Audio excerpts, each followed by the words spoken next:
Hello, this is John Bawden, historian at Oregon State University, and today we're going to look at craft breweries in the United States, starting with some of the most successful. That is, those craft breweries which did not merely stay solvent, but eventually turned big profits and expanded into national markets without the heavy advertising of the corporate brewers. In 1980, there were less than 100 active breweries in the United States. Today, there are approximately 10,000. Those are incredible numbers. It's an incredible story, really. Over 90% of America's commercial breweries produce fewer than 15,000 barrels. Not only have these microbreweries managed to survive the cutthroat business environment of the 21st century, but they've become important social centers and sources of civic pride in cities and towns across America. Not long ago, Europeans laughed at American beer. Today, American craft beer is widely admired and emulated from Asia and Africa to Europe and Latin America. So it's an incredible story, and I want to highlight a few of the reasons for the long-term success of American craft beer. Well, if you go back to the first craft producer, the Anchor Brewing Company in San Francisco, you'll see it revived styles of beer that were missing from the marketplace, such as IPA or stout. Anchor also began producing small batches of a Christmas ale that included cinnamon, nutmeg, and orange peel. In other words, Anchor was doing something highly unique in the marketplace and limiting its supply. Consumers kept coming back for more. About one quarter of microbreweries fail, with only a handful becoming spectacularly successful, but the titans inspire others. Let's talk about two great pioneers from the 1980s. Ken Grossman is an American craft brewer from California who overcame the technical and financial challenges of any transition from home brewing, he was a home brewer first, to commercial brewing. Initially, he was hyper-focused on brewing ales with consistent quality. Later, he effectively dealt with changing government regulations, labor issues, and national product distribution. Today, his company has placed an emphasis on sustainability and environmentally sound practices. Grossman remains an admired craft brewer who has inspired others. The Sierra Nevada Brewing Company is one of the most successful craft breweries in the United States. Founded in 1980 by Ken Grossman and Paul Camusi in Chico, California, they poured out early batches of their flagship pale ale until the recipe was perfected in 1981. That took guts. Sierra Nevada Pale Ale quickly gained a positive reputation and following among university students. It's good to have young people on your side. While Jerry Garcia of the Grateful Dead praised Sierra Nevada Pale Ale as the best beer in the world. Eventually, the chief buyer for a supermarket chain in California decided to make Sierra Nevada available to even more people. By 2012, Sierra Nevada had opened a brewing facility in North Carolina to facilitate its proximity to East Coast markets, and today its production tops 1 million barrels. Sierra Nevada Pale Ale remains the best-selling pale ale in the United States. The company has shown the possibility of great commercial success without compromising quality or reputation.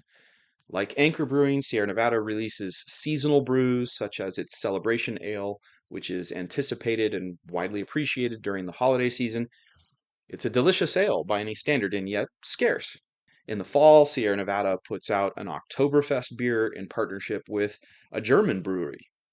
Partnering with German brewers to make something special from their country makes all the sense in the world if your goal is to produce an authentic product. Jim Koch is the son of a German American brewmaster who studied business and law at Harvard University. He had a career in consulting before he decided to switch fields and become the CEO and public face of the Boston Beer Company in 1984.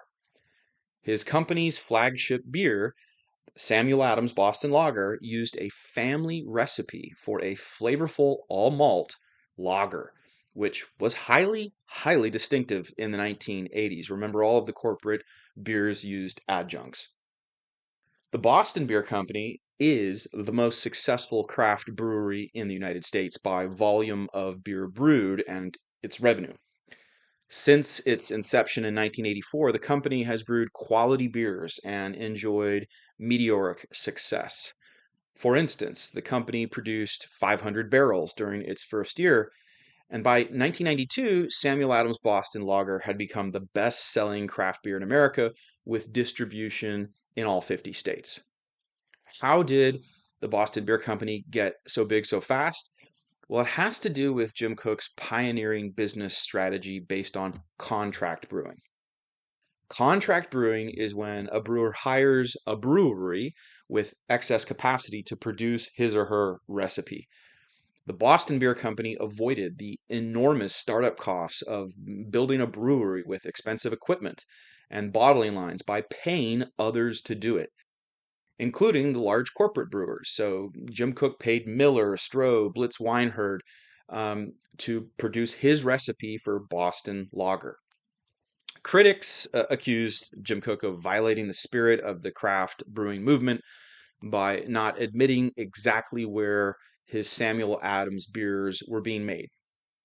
But contract brewing allowed the Boston Beer Company to get big quickly without compromising the quality of the product. It could meet consumer demand without having to build new facilities. Even though his rivals, including Anheuser-Busch, have tried to defame Jim Koch, he is noted for craftsmanship, work with the homebrewing community, and overall support for craft breweries. He's in partnership and community with those who are part of the movement. In 2008, there was a hop shortage in the United States, and the Boston Beer Company shared 20,000 pounds of its hops with 108 craft breweries, selling them at cost. Authenticity matters for craft beer drinkers. Pushing boundaries and trying new things has been essential to craft beer's success.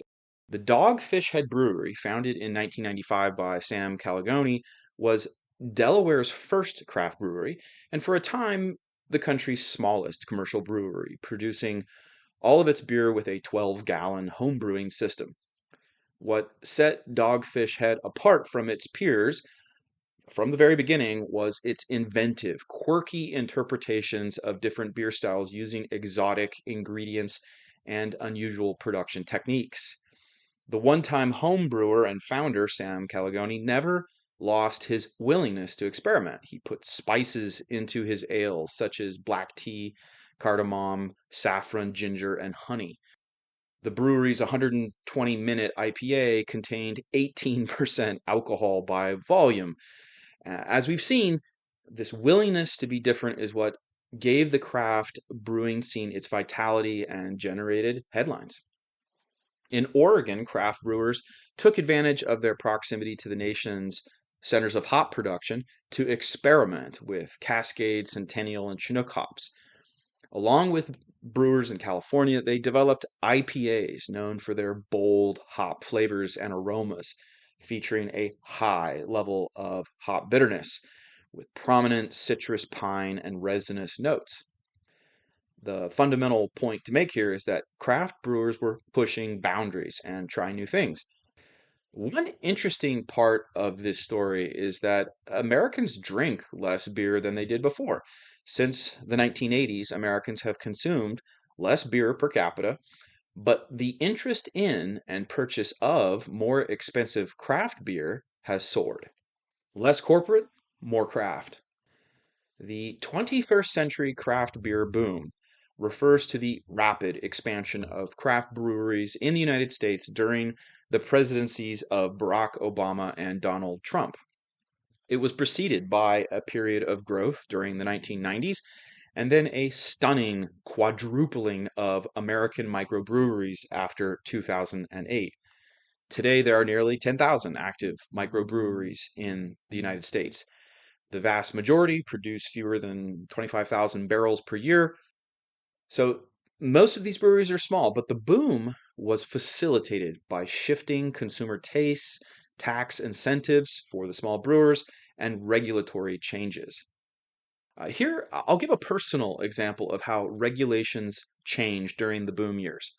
When I moved to Alabama in 2009 for a job at a liberal arts college, home brewing was illegal, and various laws made it exceedingly difficult for microbreweries to succeed. But a grassroots movement called Free the Hops set out to change the state's outdated beer laws. And it successfully drew from the Campaign for Real Ales model. Create local chapters of dues paying members, raise money from beer festivals, hire lobbyists, and circulate information about the cause. Here is a photo of my last illegal homebrew. In 2013, the Alabama legislature freed the hops. Government regulation at the state and federal level is enormously important for the business of craft beer. The three-tier system, established after Prohibition in 1933, separated the production, distribution, and retail sale of alcoholic beverages. Some states force small producers to follow the same rules as the big producers, while some states allow microbreweries to distribute their products directly to retailers and consumers. Oregon, for instance, defines a microbrewery as producing no more than 30,000 barrels annually. And if you meet that threshold, you can bypass the second tier of distribution and reduce your costs. One hugely important piece of legislation was the Craft Beverage Modernization and Tax Reform Act of 2017, which established federal excise taxes of $3.50 per barrel for the first 60,000 barrels and $16 per barrel after the first 60,000 barrels. So being classified as a microbrewery provides tax relief and a potential range of regulatory advantages. And I should mention that this kind of federal legislation passed due to the collective efforts of craft producers who effectively lobbied sympathetic members of Congress. So, understanding the incredible craft beer revolution has to be put into context. There was consumer demand for craft beer, legal and regulatory changes going back to 1978 with the legalization of homebrewing, strong entrepreneurship with a focus on local communities and local partnerships.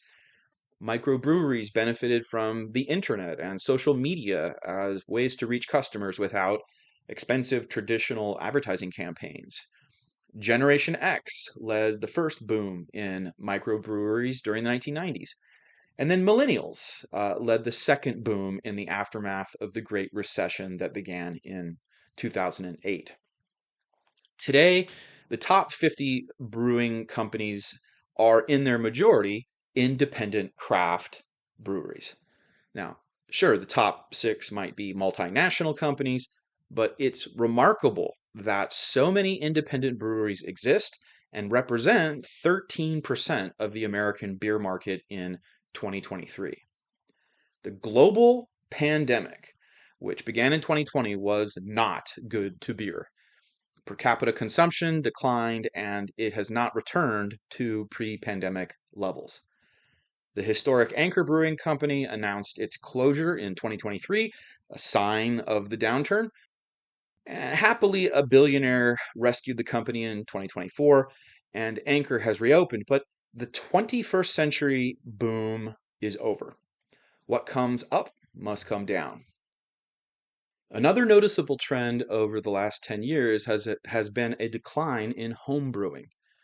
With so many choices at the grocery store, with so much expertly crafted beer available, there is less of a rationale for homebrewing. In 1980, Americans who wanted flavorful ales really needed to brew them at home or purchase imports. Today, there is an embarrassment of riches on the beer aisle. You could say that the homebrewing hobby has been a victim of its own success. Wrapping up, it's amazing how far beer has come in the United States. In 1980, corporate brewers dominated the market, and you couldn't get many of the styles we take for granted now, such as IPA or Hefeweizen. Americans have more choices than ever. Getting your hands on a well-crafted beer is easy. It is a happy time for the American beer connoisseur.